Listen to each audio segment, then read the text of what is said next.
Hi, I'm Brad, and this video will be useless in a few days when a wave of craziness is going to sweep the VR industry.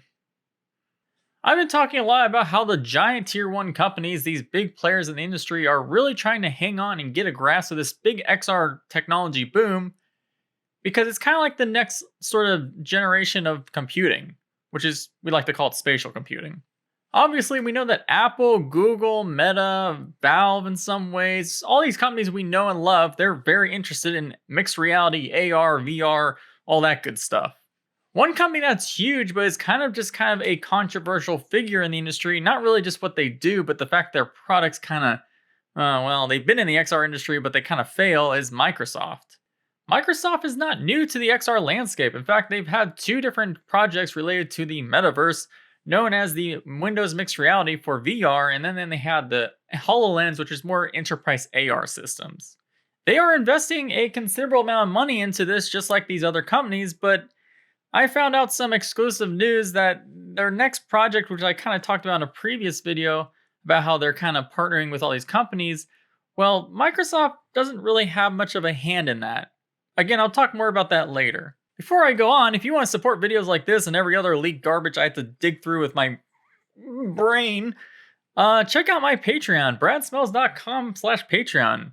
But if you want some actual value for your money, well, if you want a t-shirt about OLED microdisplays, the words that whisper in my ears every time I really wake up and live my life and go to sleep and dream, you can buy a shirt and many others like it from bradsmells.com/merch.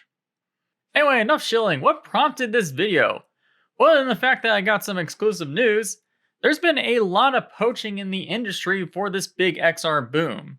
The biggest culprit of this poaching is Meta, formerly known as Facebook, formerly known as Oculus. I don't really know what you want to call it at this point. It's just Meta now. Microsoft alone was reported to have lost at least 100 XR employees, and this was back in January. Of course, Meta's not doing the only poaching. It's really everyone that's a big player in the industry or the future industry, including Google. But some big names such as Bernard Kress, which is seen as a optics god in the industry, was also taken away from Microsoft, who did a lot of the optics for HoloLens and of course their other stuff that they were working on internally.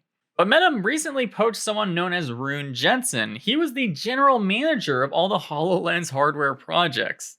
That's another pretty big name. Again, Microsoft is not the only one that had a lot of these issues with keeping the employee retention for their XR services.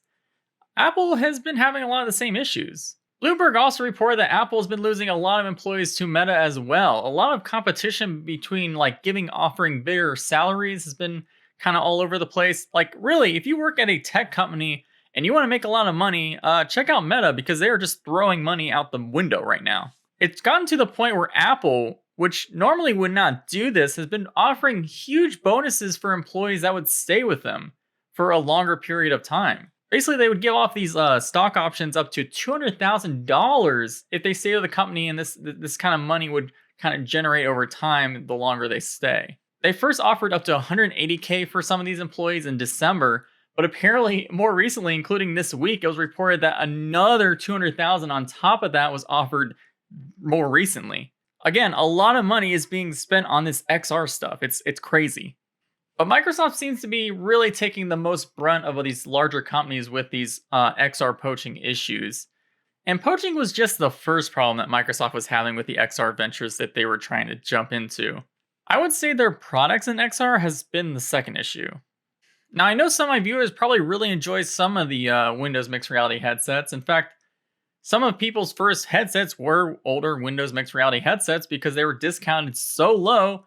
Because when first Microsoft did this sort of program and this reference design for these products, they were kind of bad. The tracking was really the biggest issue for these products, and that tracking still hasn't been even solved today with some of the best products that people love today, like the HP Reverb G2, for example.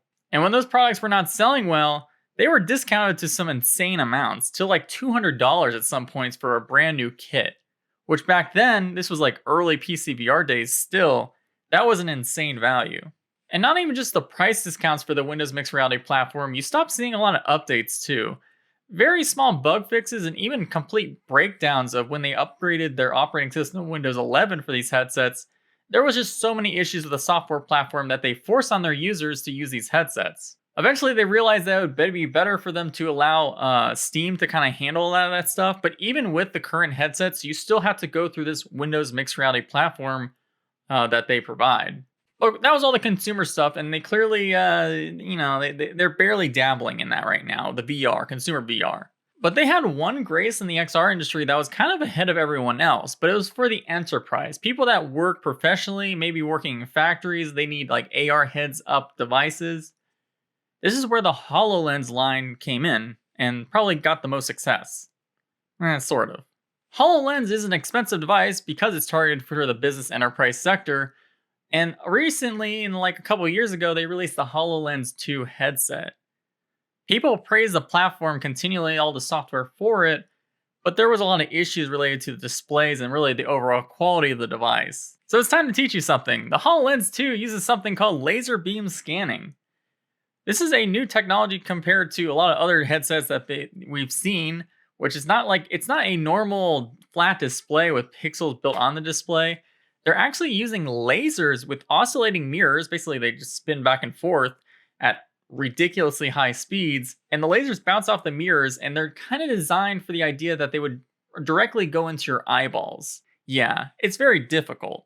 In fact, even the best LBS devices that are designed for your eyeballs directly are still not even there yet, and Microsoft kind of jumped the gun early. Clearly, they were very invested in this idea of being the first company to use this technology, but the fact that the technology is still very nascent and isn't really completely usable yet, they decided, okay, we cannot project directly to the eyeballs, so let's do what's called a diffractive waveguide. Which diffractive waveguides is an optics system. I'm not going to talk about the specifics here, but they're incredibly inefficient. Microsoft basically rushed this product into market despite all the issues, and they were even proud enough to say that this LBS scanning technology was completely developed by them, which wasn't true. A company known as Microvision was pretty much their only sort of grace is designing this new LBS stuff, and they would actually be found out thanks to a teardown that they were using a Microvision display. Microsoft was just so considerate and trying to be sure that they were seen as the first one to use LBS in a consumer, well, not consumer, but enterprise AR product, they just kept lying about it. So the more bizarre thing about after all of this, about all the reviews with the poor quality of the displays and the waveguides put together, somehow Microsoft still managed to win a $22 billion military contract. Basically, Microsoft was tasked with the concept of creating or at least transitioning HoloLens 2 and all the technology they were going to prototype for maybe future versions and create a version for military soldiers that would be out in the field to have a basically AR heads-up display to improve their tactical missions or whatever. And did it go well? Well, if you've really paid attention to what I've been saying about HoloLens 2 up until now, you would know that no, the soldiers actually hated it. They actually thought it was so cumbersome that they would have been able to do their job better without it.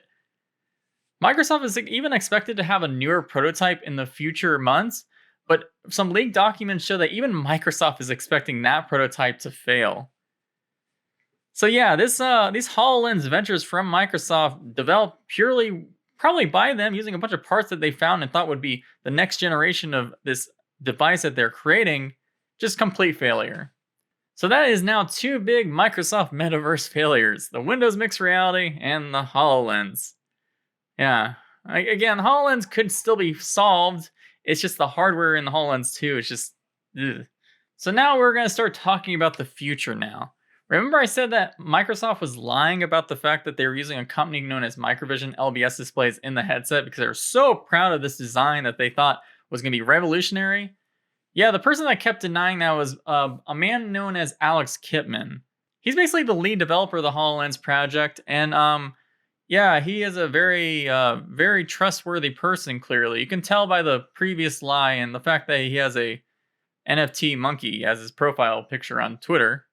There was some recent news that basically Microsoft themselves were scrapping all future plans for a HoloLens 3 within the company, which would have been believable with all these bad news that have been piling up for the company, with all the poaching, with all the hardware failures, with all the just weirdness that was going around behind the XR scenes.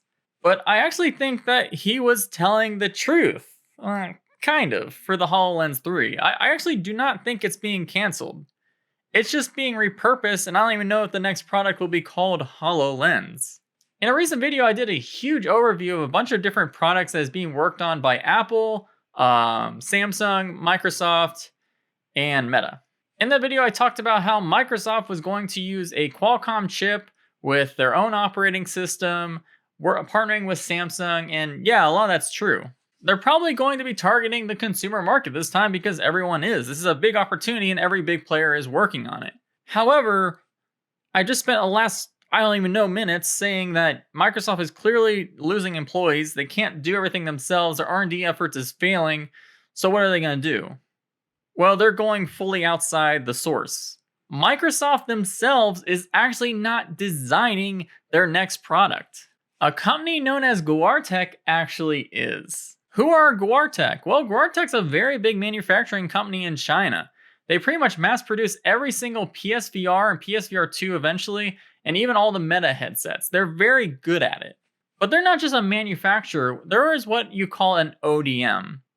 An ODM is an original design manufacturer where they have an R&D team that basically creates these reference designs and then sell those designs to companies, so the companies don't have to spend any much resources doing their own R&D and can just pretty much plaster a logo on it. Yeah, Guartech and Microsoft have basically made a deal for just that. This is very different than all these other companies which are known as OEMs, which is original equipment manufacturer. Like Apple, for example. They design everything internally and then send it over to their supply lines to create the design they've created with very specific standards. So basically, Microsoft, the big scoop is Microsoft is actually paying Qualcomm a lot of money for custom chips, Guartech to do all the work for them, so they don't have to spend any internal R&D power or worry about all the poaching that's happening from their company. And they're also using Samsung, who is also partnered with Digilens, to supply some of the display and the actual holographic lens technology to supply all the pieces together for Guartech to design. So basically, Microsoft's big jump into this metaverse, this Microsoftverse, I don't know, it's all garbage names anyway. They are completely relying on Guartech, which honestly is probably a good idea for them due to the stuff I've said previously. They've shown they've not really had very good ideas so far, and all their good ideas they've pretty much gave up on to the point where they can mature enough to become really good ideas. So what do you think about Microsoft? Do you think this plan to use Guartech to design everything will work for them? I do want to say Guartech, again, is a very reputable company with a very big R&D facility. I've even heard that they helped a lot of the companies that we even know today in VR to help with their designs. So again, they are very good at R&D for XR, and they've been spending a lot of money building special lines to do some of the stuff with lenses, chip manufacturing, like just some really cool stuff. But that is pretty much everything I have to say about Microsoft, the past, present, and future. Just a very weird company. Like, it just, people who are always asking if there's going to be an Xbox hardware, I really don't think there's going to be an Xbox VR hardware. I just don't think that they have the capabilities or really the planning internally to do something like that. I think they're purely going to be focused on AR through VR, or maybe there will be a sort of a clear AR similar to HoloLens. But they're not too determined to actually jump into XR as insanely as some of these other companies. What a shame. Anyway, thanks for watching and have a great week. It's going to be a crazy one.